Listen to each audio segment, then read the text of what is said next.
family. He just a wonderful, wonderful guy. Jonathan was my client, and it was my honor to help him with his personal injury case. At Whittemore Key, it's more to us. It's personal. It's fall, y'all. Enjoy. A recent report reveals that middle-class families can only afford homes worth half of what they could have purchased in 2020. But before you feel like the housing market is off limits to you, let's give you an optimistic voice. And that voice this morning is Charlotte Mabry of the Charlotte Mabry team, who always comes in with not one topic, but a few, as you call it, your sermon for the morning. So, I've got a 3-point sermon this morning. A 3-point sermon, so take notes as we talk. So first of all, part of your point one is let's don't be ostriches burying our heads in the sand. You got to face the market for what it is right now. You got to face the market for what it is, and people tend to think of one of two things. They think nothing is wrong, and that houses are still appreciating at a 20% clip, and that multiple offers are out there. And in some cases, that is still the case, but it's very limited. And other people are thinking, well, gee, the sky is falling and the world has ended. Mm-hmm. And the truth is really somewhere in the middle of all of that. It's not quite that bad. That being said, with 8% and higher interest rates right now, buyers can't afford what they could.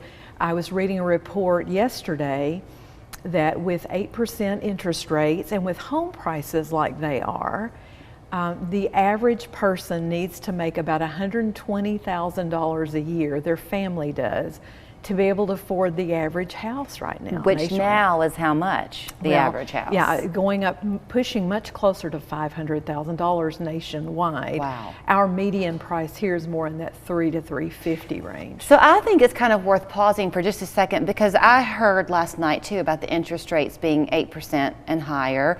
And you can take home ownership for granted if you've been in your house for a while. Correct. So I've got a 20-something-year-old daughter. You do. You see that generation wanting to buy a house. I think it's important to center and remember in the 80s, when interest rates were so high, the home price wasn't so high. Well, here's the workaround, and you talk about 1980s. I started selling homes in 1986. Yes, I am a dinosaur. I've been out there a while. And interest rates had just come down to 10 and 11%. They were at 16 and 18%. Mm-hmm. But we made a living, and people bought and sold houses with this crazy idea of assuming mortgages. And back then we would trade mortgages. Now back in the day, back in the dinosaur day, you didn't have to qualify to assume a mortgage, and every mortgage was assumable for the most part. I remember this. Well, that's not the case. Lenders made those changes.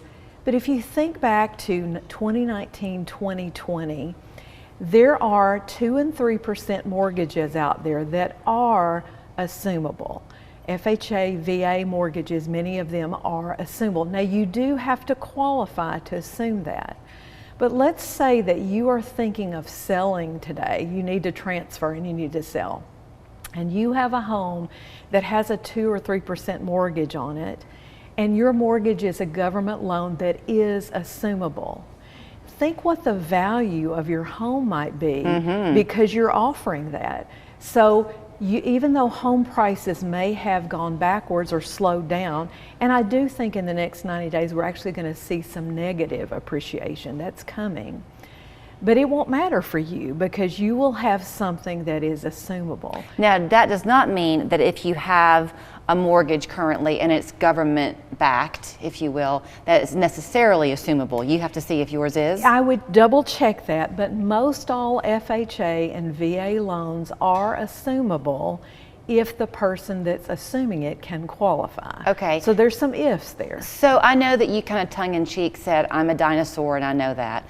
But if you are a consumer buying or selling a house, that's valuable in its own right, Charlotte, because you've been down that road before. Absolutely. Well, 90% of real estate agents on the ground today have never seen a market like this, and 98% would never know what an adjustable rate mortgage is, or how you would assume a mortgage. I apologize. Talking about changes in rates, there are ways for buyers to get into a loan that's a buy down loan, and many sellers are willing to pay money to help buy down that interest rate. And so what we're seeing today is people buying houses their initial payment is on like a 5 or 6% interest rate. The next year it might go to 6 or 7%. Then finally on year 3 it moves to that 8% rate.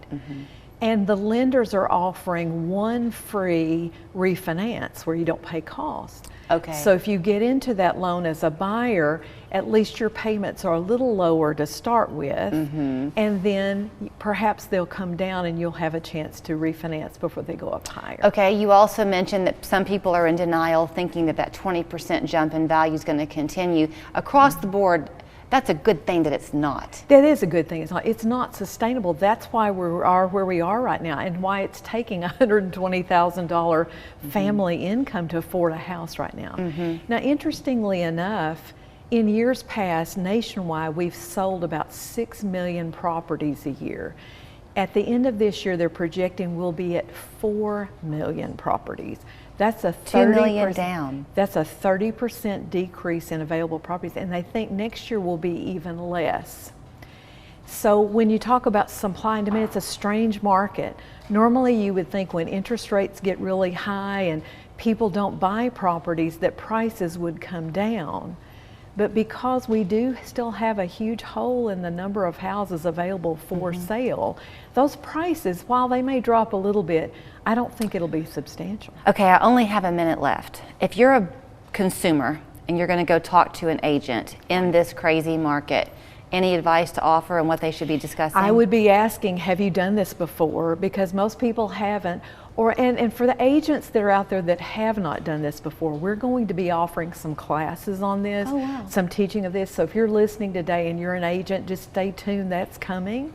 And you know, for you as an agent, and maybe you're a little nervous about this market, we also offer some partnership programs where you can partner with an agent and help them through this market. So that's something that I'd love to talk with them about as well. Okay, so they can find you, agents can, obviously at the phone number. Sure. In terms of those classes you'll be holding, will that be going on social media, on your website? Absolutely. So just keep your eyes out for that. We're working on that. Okay, so here's her contact information. She's not a dinosaur.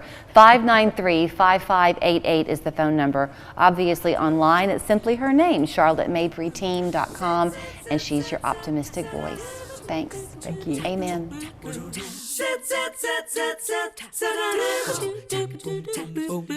Change is coming. What doesn't change? Toyota's capability to keep pushing on, like the powerful new Tundra, the most capable Tundra ever, with the best resale value plus 2 years no-cost maintenance. Stay ahead